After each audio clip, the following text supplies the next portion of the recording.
ठीक है, तो देखिए डेफिनेट इंटीग्रल के इस प्रॉपर्टी का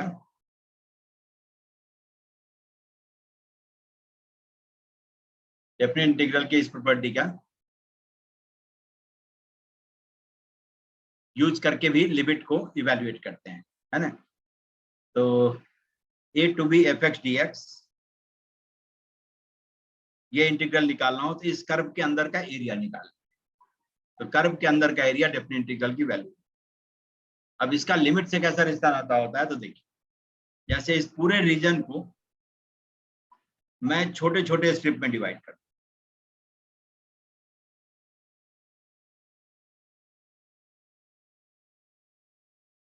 समझ गए, छोटे छोटे स्ट्रिप में इसको डिवाइड कर दिया।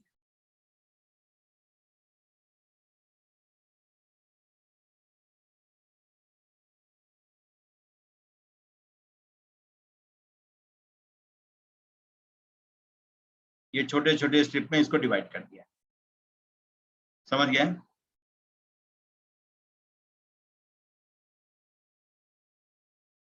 इसका एक्स कोऑर्डिनेट ए है, तो अगले पॉइंट का एक्स कोऑर्डिनेट ए प्लस एच, नेक्स्ट का ए प्लस टू एच, है ना, थर्ड का ए प्लस थ्री एच, ठीक है, like this, where h is approaching zero, h is very small,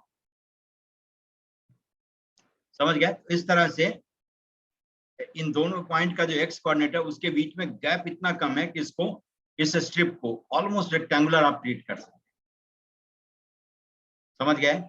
इस पूरे b माइनस ए विड्थ को n इक्वल स्ट्रिप्स में हमने डिवाइड कर दिया है, और हर स्ट्रिप की विड्थ है h, ठीक है, हर स्ट्रिप की विड्थ h है, so that b minus A will be n times of h।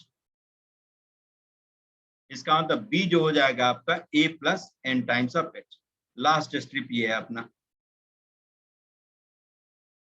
h width का, ठीक है। तो इस पॉइंट का एक्स कोऑर्डिनेट होगा a प्लस n माइनस वन h।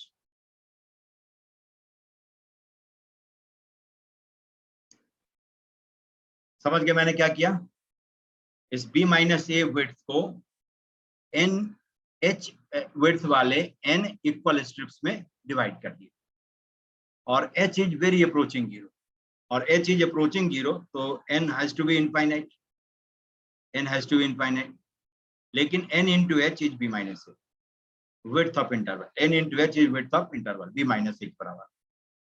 तो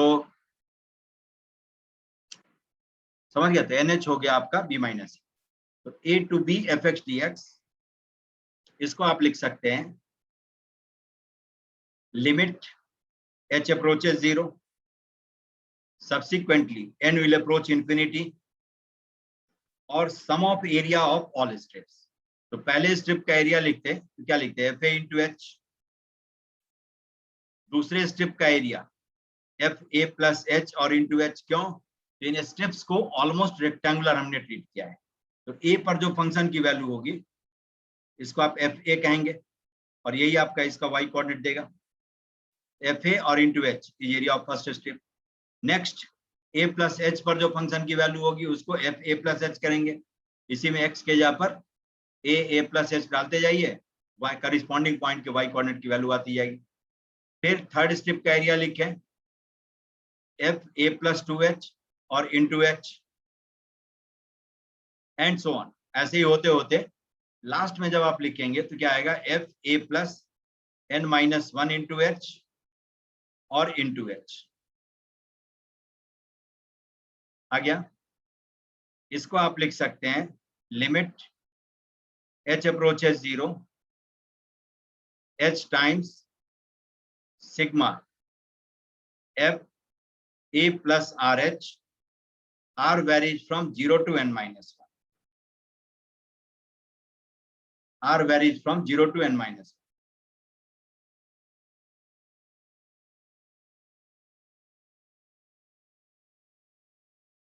समझ गए, लिमिट h approaches 0, h और times sigma f a plus rh, r varies from 0 to n minus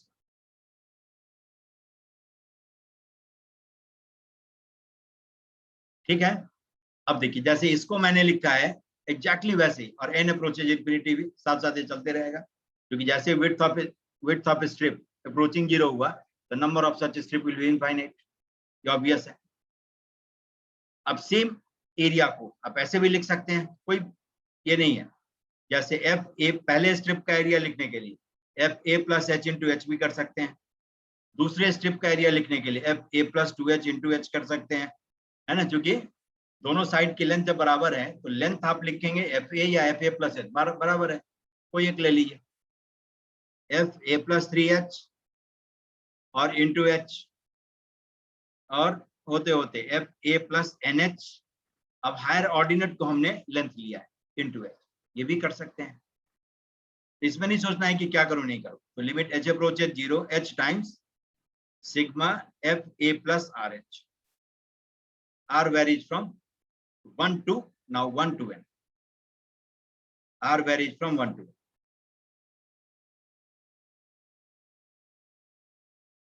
r varies from 1 to n, ये आ गया। ठीक है, ये इंटीग्रल की वैल्यू, ये दो है। तो इस डेफिनेट इंटीग्रल को इन दोनों में से किसी भी एक समेशन से निकाल सकते हैं। सर इसमें एफ ए इंटू एच नहीं लिखना है, a to b fx dx, इसको आप लिख सकते हैं limit h approaches 0 n approaches infinity, number of strips is infinite, है ना, h और into sigma F a plus r H, r varies from 0 to n-1 लिख ले, या limit h approaches 0 n approaches infinity, है ना, h sigma F a plus r h और r varies from 1 to n, ठीक है। और NH इक्वल टू लिख लेते हैं B minus, NH is B minus,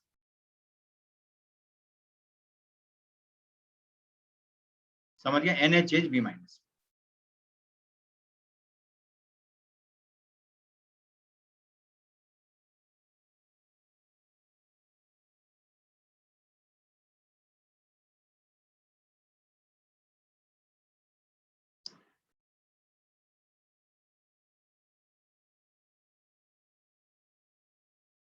समझ गया इसको, तो दोनों में से कोई भी आप यूज कर सकते हैं। तो ये है आपका definite integral as limit of a sum, ये तो डेफिनेट इंटीग्रल की बात हुई।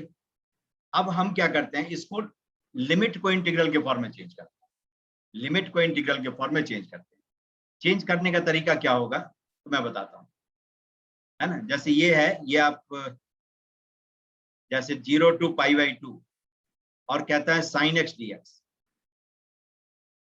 ठीक है, इसको इंटीग्रेट करो, ये बोर्ड में काम देता है। बोर्ड में आपको ये क्वेश्चन पूछता है इसे definite integral as limit of a sum, तो वहां पर आप इसका यूज कर सकते हैं, ये निकालना हो using the properties of definite integral, तो वहां पर लिखते हैं limit h approaches 0 n approach infinity h times sigma, यही आपका fx है, और a के जगह पर क्या है 0, b के जगह पर क्या है π/2, तो b minus a π/2 is NH, पहले ये तैयार कर लेते हैं, NH equal to b minus ए।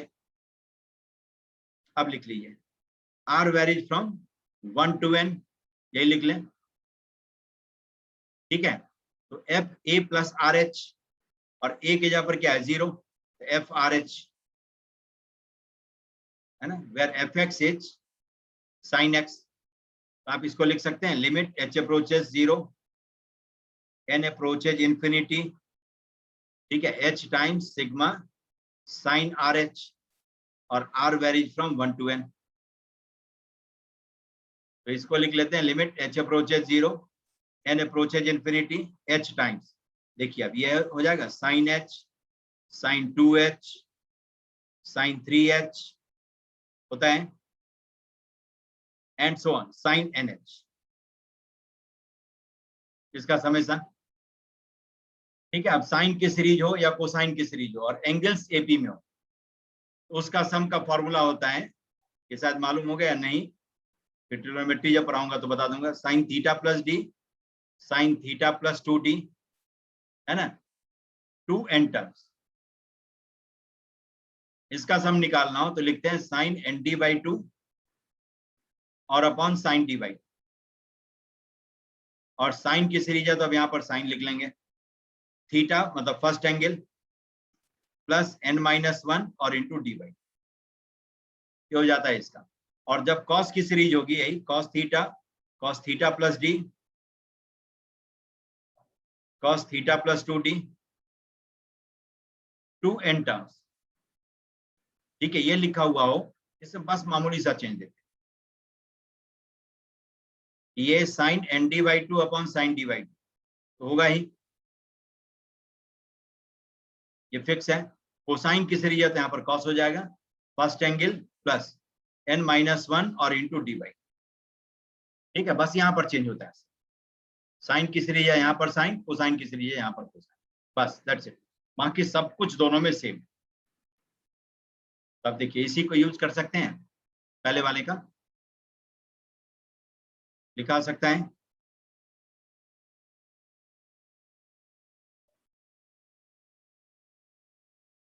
इसको लिखा सकता है limit h approaches 0, n approaches infinity, h times, देखिए इसमें कॉमन डिफरेंस कितना है, d, h, तो साइन और नंबर ऑफ टर्म्स n है, तो n h by 2 divided by sine h by 2, sine की सीरीज है तो साइन और first angle h plus n-1 और into h by 2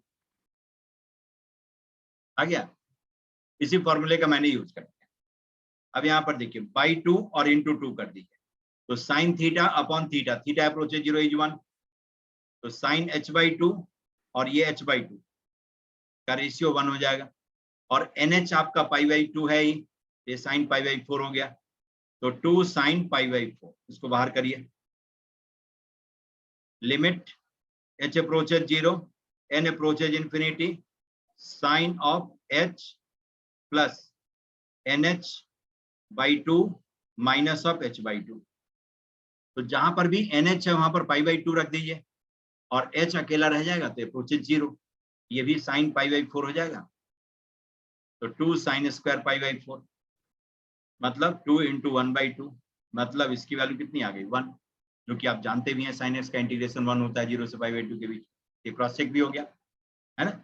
sine x को इंटीग्रेट करने के लिए इतनी कहानी पढ़ने की तो जरूरत नहीं होगी, लेकिन हाँ बोर्ड एग्जामिनेशन में ये पूछता है, समझ गए, एक 6 मार्क्स का क्वेश्चन होता है या 4 मार्क्स का कम से कम मिनिमम, बोर्ड जब होता है तो, नहीं होता है तो ऐसे ही पास होता है। ठीक है, तो ये एक प्रोसेस है जिसके बारे में डेफिनेट इंटीग्रल में देखेंगे, लेकिन अभी इसका रिवर्स यूज करना है, और कॉम्पिटिटिव एग्जामिनेशन में इनफैक्ट इसका रिवर्स यूज करवाता है। इसको समझ गए कैसे यूज करना है, यही एक फॉर्मूला है, sigma h approaches 0, n approaches infinity, h times f a plus r h, a is lower limit of integral, है ना, और b is upper limit of integral, nh is b minus a, nh is b minus, पहले nh तैयार कर लेते हैं, और पूरे लिमिट के अंदर में हमें क्या करना होता है, हमेशा nh तैयार करना, जहां जहां nh आए वहां पर fa into h, fa into h आएगा, सब जगह h होगा, कहीं छूटा हो तो रख लेना है ना, सब जगह, तभी तो h कॉमन आएगा, ये तो कॉमन कैसे आएगा।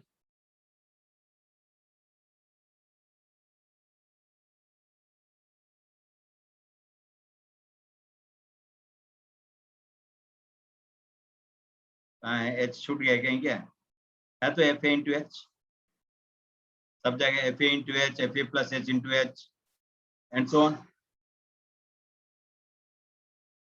ठीक है, सब जगह h है।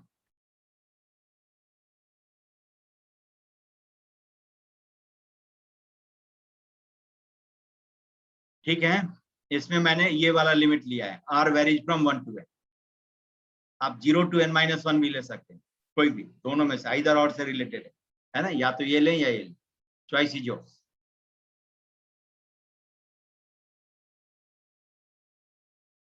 अब देखिए, अब जो लिमिट में यूज करेंगे इसका,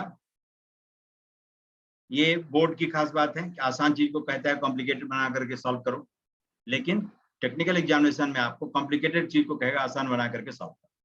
तो वहां पर लिमिट में इन सब का यूज करेंगे। जैसे सबसे आसान देखिए क्या है, जैसे कहता है आपको लिमिट एन अप्रोचेज इंफिनिटी,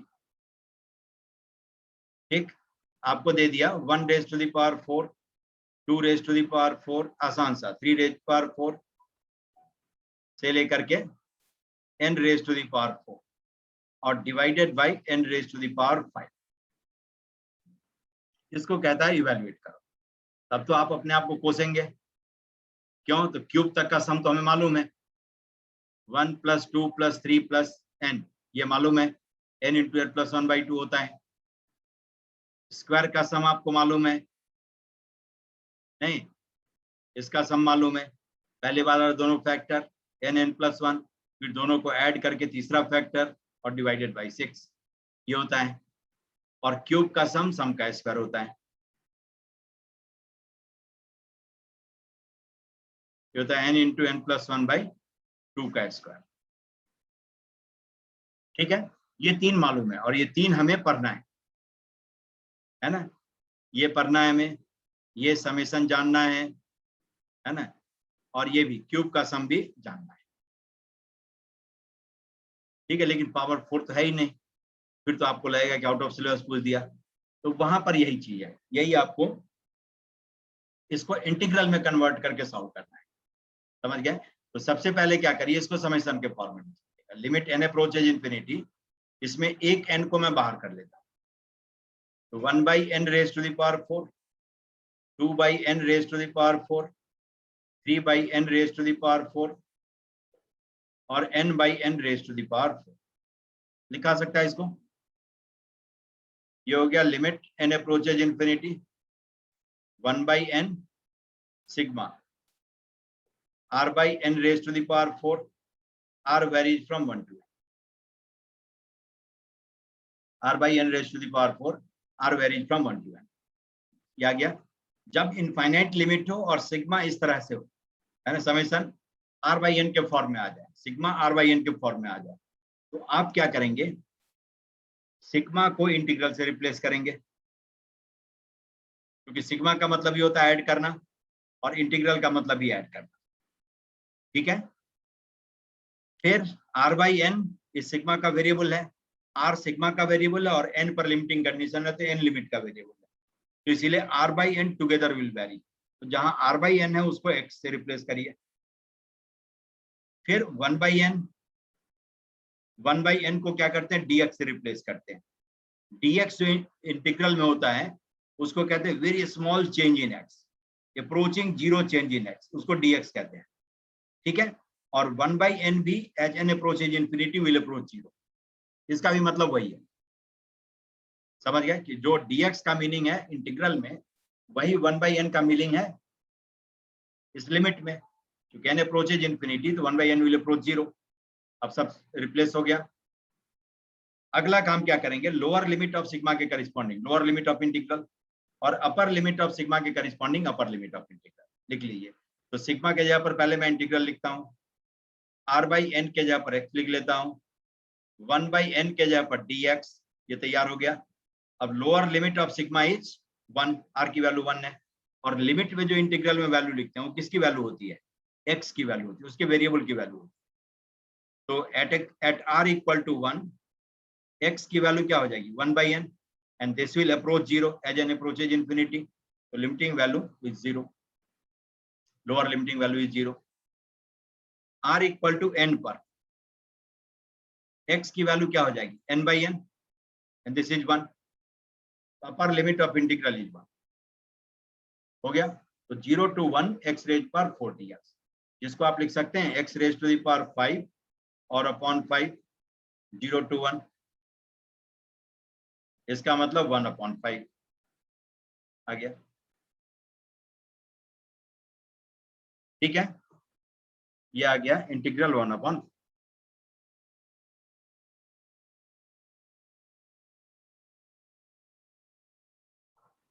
समझ गए?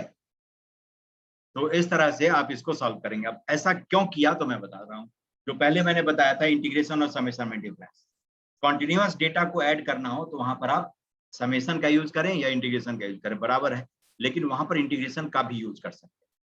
अब जरा देखिए, जब पहला टर्म है 1/n⁴, n approaches infinity, n approaches infinity 1/n⁴, इसको क्या कहेंगे? 0, 1/इनफाइनाइट नंबर विल अप्रोच 0। दूसरे टर्म पर आइए, यह है 16 टाइम्स 2⁴ टाइम्स 1/n⁴, 1/n⁴, मतलब पहले में 16 से मल्टीप्लाई करेंगे तो दूसरा टर्म होगा, लेकिन इस टर्म को भी आप 0 कहने पर मजबूर है। 2/n, n approaches infinity is 0। समझ गए कि पहले का 16 टाइम्स दूसरा है। In spite of this fact, known fact, second term is also said to be approaching 0। आप कहने को मजबूर हैं, दूसरा नाम ही नहीं दे सकते हैं कि क्या होगी वैल्यू, लेकिन है तो 16 टाइम्स है। थर्ड देखेंगे 81 टाइम्स है पहले का, लेकिन still it will said to be approaching 0, है ना। ये हमारी मजबूरी है। क्यों ऐसा हुआ? तो डेटा इज कॉन्टिन्यूअस, और ऐसे ही कॉन्टिन्यूअस डेटा को ऐड करने के लिए इंटीग्रेशन का जन्म हुआ है। समझ गए? इंटीग्रेशन का यूज ऐसे ही डेटा को ऐड करने के लिए किया जाता है, इसीलिए इस समेशन को आप इंटीग्रेशन से भी इवैल्यूएट कर सकते हैं। इसकी वैल्यू आ गई 1/5, तो आपको पछतावा खत्म हो गया कि 1⁴ का समेशन क्यों नहीं आया, है ना, पढ़ना ही नहीं है, इसीलिए नहीं पूछा था। और ये सिलेबस के अंदर की चीज है, सीबीएसई के अंदर की चीज है, लेकिन रिवर्स एप्लीकेशन है। बोर्ड में पूछा जाता है इंटीग्रल को लिमिट के फॉर्म में लिख करके सॉल्व करो, और कॉम्पिटिटिव एग्जामिनेशन में लिमिट को कहता है इंटीग्रल के फॉर्म में लिख करके सॉल्व करो, बस इतना है। तो जब कभी भी इस तरह का इनफाइनाइट लिमिट हो तो वहां पर आप एक इस पर भी विचार कर सकते हैं, जब आपको लगे कि data is continuous, data is continuous, तो इसका यूज करके आप लिमिट को इंटीग्रल में चेंज करें। समझ गए? जैसे देखिए, एक नॉन इंटीग्रल मैं लिखता हूँ, नॉन लिमिट, जिसको कि आप ऐसे भी सॉल्व कर सकते हैं और इससे भी करते हैं। जैसे लिमिट n अप्रोचेज इंफिनिटी, है ना, जैसे 1³ लिख लेता हूँ, 2³ 3³ से लेकर के n³, और divided by n raise to the power. इसको तो आप ऐसे भी सॉल्व कर सकते थे, n कंसेक्यूटिव नेचुरल नंबर के क्यूब का सम हमें आता है, क्या होता है? सम का square, n into n plus 1/2 का square divided by n raise to the power 4। इसको लिख सकते हैं 1/4 limit n approaches infinity n plus 1 का स्क्वायर और अपॉन n स्क्वायर। हो गया ये 1/4 limit n approaches infinity 1 plus 1/n का स्क्वायर, इसकी वैल्यू आ गई 1/4 आ गया। अब इसी को आप सॉल्व करते हैं दूसरे तरह से, जो अभी हमने सीखा, ऐसे भी लिख सकते हैं 1/n का क्यूब, 2/n का क्यूब, n³ से सबको डिवाइड कर, 3/n का cube and so on, n/n का क्यूब लिखा सकता है। इसको आप लिख सकते हैं limit n approaches infinity 1/n sigma r/n का cube, r varies from 1 to n।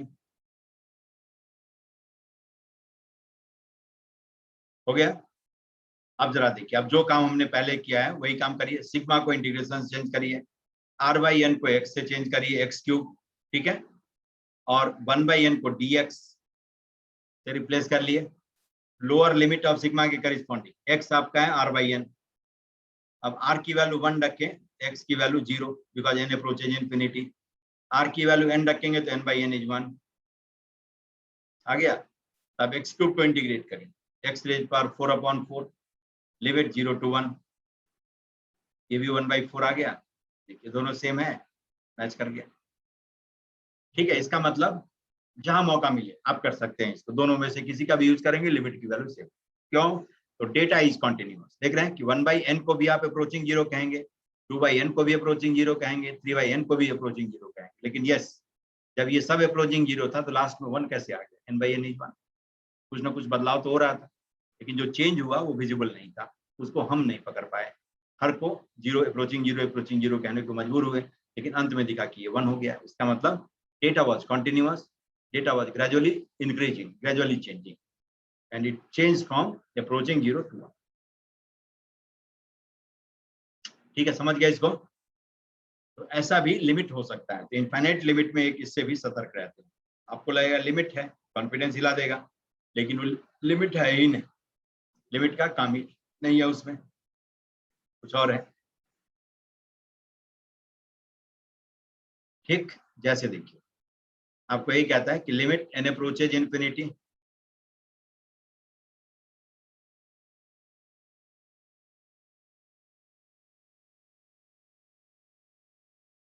Sigma, ये दे दिया आपको r प्लस एन और upon r square plus n square, r varies from, ठीक है, 1 to n, ये लिमिट दे दिया, ये इंटीग्रेशन दे दिया। तो आप सबसे पहले ऐसे लिमिट में क्या करते हैं कि सिग्मा के अंदर में r बाई एन का फंक्शन जनरेट करते हैं और एक 1 बाई एन बचा के रखते हैं। जैसे लिमिट एन अप्रोचेज इन्फिनिटी, अब न्यूमरेटर और डिनोमिनेटर दोनों को क्या करेंगे, एन स्क्वायर से डिवाइड करें। तो एक तो आप r plus n upon n कर लीजिए और दूसरा 1 बाई एन को बाहर रखिए, और यहां पर आपको r square plus n square upon n square ये लिखिए। इसको लिखा सकते हैं limit n approaches infinity sigma r varies from 1 to n। अब जरा देखिए r by n plus 1 divided by r by n का स्क्वायर प्लस 1 और इंटू 1 बाई एन। अब तो काफी है। अब क्या करिए, सिग्मा को इंटीग्रेशन चेंज करिए, r बाई एन जहां जहां वहां पर x रखिए,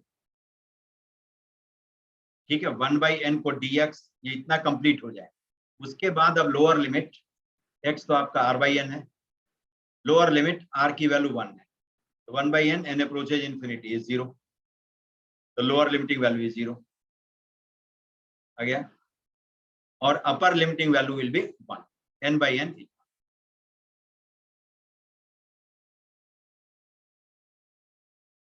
ठीक है,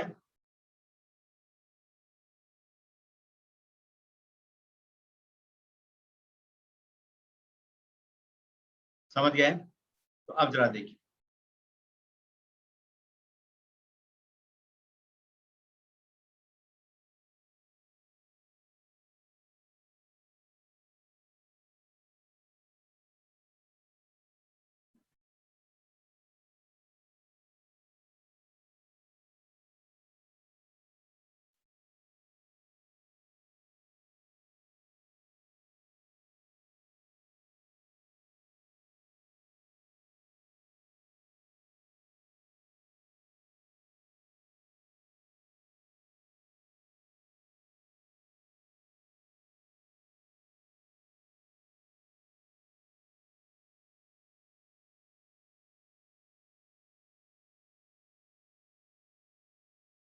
ठीक है, तो देखिए अब x plus 1 upon x square plus 1 dx, अब इसको आप इंटीग्रेट कर सकते हैं,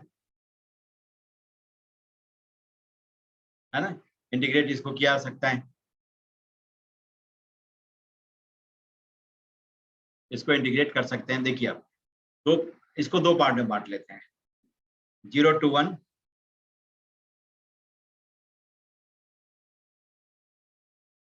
0 to 1 x upon x square plus 1 dx, और दूसरा 0 to 1 1 upon 1 plus x square dx। ठीक है, तो पहले इंटीग्रल को परफॉर्म करने के लिए क्या करेंगे, एक्स स्क्वायर प्लस 1 को t ले लीजिए, इसका मतलब 2x dx इज dt। अब लिमिट को चेंज कर लीजिए और फंक्शन को चेंज करिए, व्हेन x इज 0 तो t is 1, when x is 1 तो t इज 2। x dx को आप लिख सकते हैं half dt divided by t, x square plus 1 को तो हमने t लिया ही था, ये खत्म हो गया। और tan इनवर्स x का डिफरेंशिएशन होता है 1 अपॉन 1 प्लस एक्स स्क्वायर, तो 1 अपॉन 1 प्लस एक्स स्क्वायर का इंटीग्रेशन हो जाएगा tan इनवर्स x। इंटीग्रेशन का मतलब यही होता है एंटी डेरिवेटिव, डेरिवेटिव का उल्टा, 1/1 प्लस एक्स स्क्वायर किसका डिफरेंशिएशन होता है ये पता करना है, तो tan इनवर्स x का आ गया, ये हो गया। अब काम खत्म है। हाफ log t 1 to 2 और plus tan inverse 1 π/4 minus tan inverse 0 इसी, तो लिखा जा सकता है π/4 प्लस हाफ log,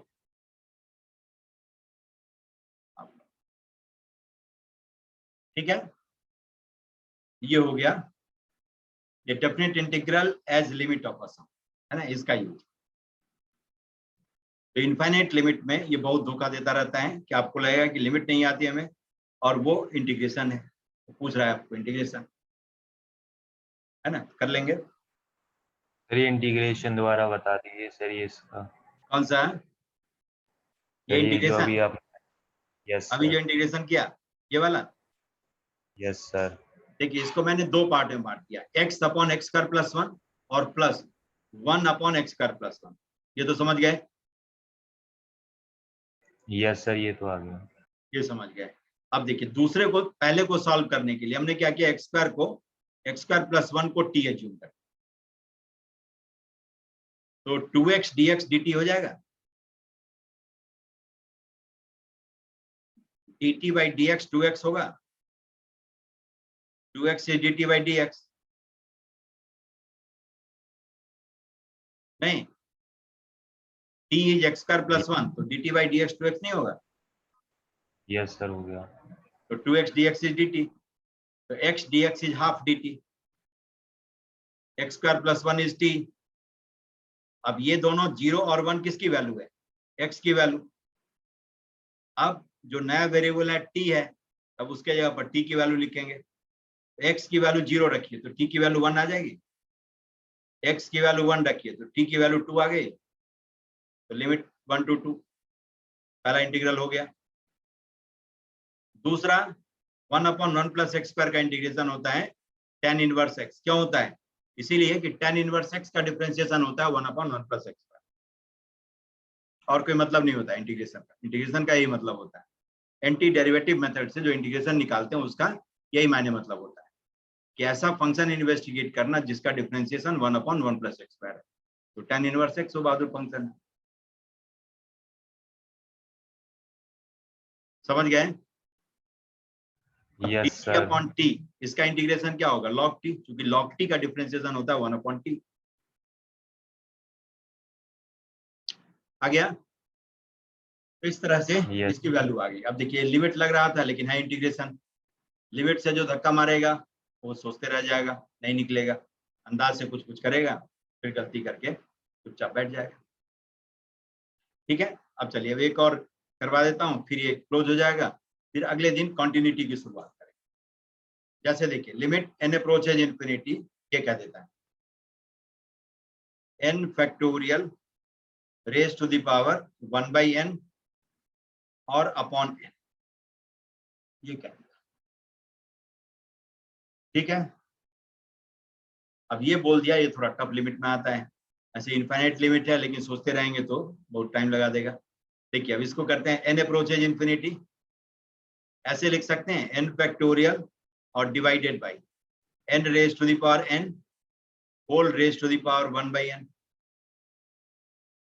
लिखा सकता है, ब्रैकेट के अंदर n को लेकर, ठीक है।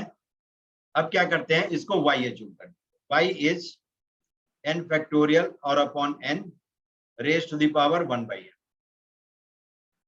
तो दोनों साइड अब लॉग ले लीजिए, तो इसका मतलब log y will be 1/n log of n factorial divided by n raise to the power, हो जाएगा। दोनों साइड लॉग ले लेंगे तो पावर प्रोडक्ट में आ जाएगा 1/n, ये हो गया।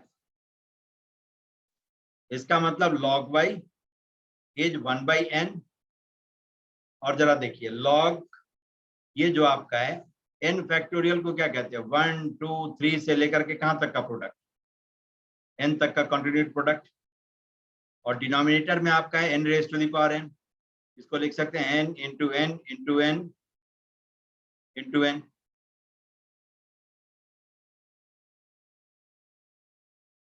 हो जाएगा। अब जरा देखिए कि log y इज 1/n, और इसको लिख सकते हैं log 1/n plus log 2/n plus log 3/n and so on plus log n/n लिखा सकता है। ठीक है, यहां तक तो कोई दिक्कत नहीं।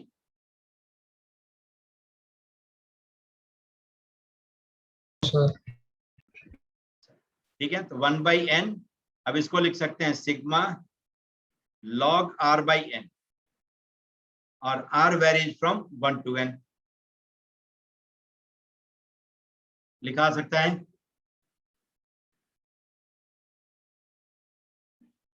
हो गया। अब दोनों साइड में लिमिट ले रहा हूं, limit n approaches infinity log y equal to limit n approaches infinity 1/n sigma log r/n, r varies from 1 to n। ठीक है, अब देखिए, अब वो वही प्लेटफॉर्म आ गया जिसमें इंटीग्रेशन में इसको कन्वर्ट कर सकते हैं। सिग्मा के जगह पर इंटीग्रेशन लिखिए, r/n के जगह पर x लिख लीजिए, 1/n के जगह पर dx, है ना, और x हमने रखा है किसके जगह पर, r/n के जगह पर। तब x की लोअर लिमिटिंग वैल्यू हो जाएगी 0, क्योंकि r इक्वल टू 1 के करस्पॉन्डिंग लिखना है। 1/n, n approaches infinity is 0, और r इक्वल टू n रख ले तो n/n इज 1। हो गया, तो 0 to 1 log x dx, ये किसकी वैल्यू है, log y की लिमिटिंग वैल्यू है व्हेन n अप्रोचेज इंफिनिटी। अब जरा देखिए, अब इसमें log x को इंटीग्रेट करना हो तो क्या करते हैं, बाई पार्ट्स लगा लेते हैं। ये सब किया हुआ है कि नहीं, log x को इंटीग्रेट किया है आपने कि नहीं किया है, इंटीग्रेशन बाई पार्ट जानते हैं, थोड़ा वो तो इजी होंगे कि नहीं।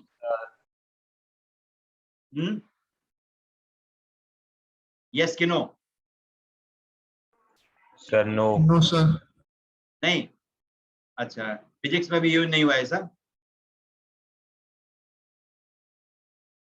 ये इस तरह का इंटीग्रेशन।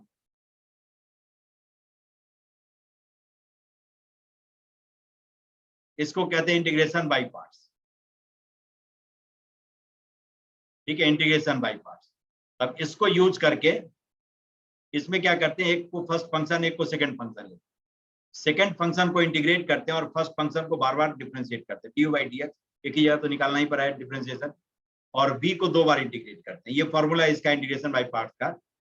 तो अभी सिर्फ मैं बता देता हूँ, बाद में आप समझ जाएंगे, क्योंकि अभी इंट्रोड्यूस करवाना जरूरी था, इंट्रोड्यूस करवा दिया। इनफाइनाइट लिमिट है, कहीं घबराहट होगी कि लिमिट नहीं हो रही है, तो नहीं हो रही इसका मतलब आपको लिमिट से वो करना ही नहीं है, इसलिए नहीं हो रहा हो। तो log x इसको फर्स्ट फंक्शन, और नहीं कुछ है तो 1 को सेकंड फंक्शन ले लेते हैं। तो log x और into 1 dx minus integral of first function u का डिफरेंशिएशन, तो log x का डिफरेंशिएशन 1/x और इंटू इंटीग्रल ऑफ 1 dx, और दोनों के प्रोडक्ट को फिर से इंटीग्रेट करना है, कहां से कहां तक, तो 0 से 1। ठीक है, इसको भी 0 to 1। अब देखिए 1 dx मतलब x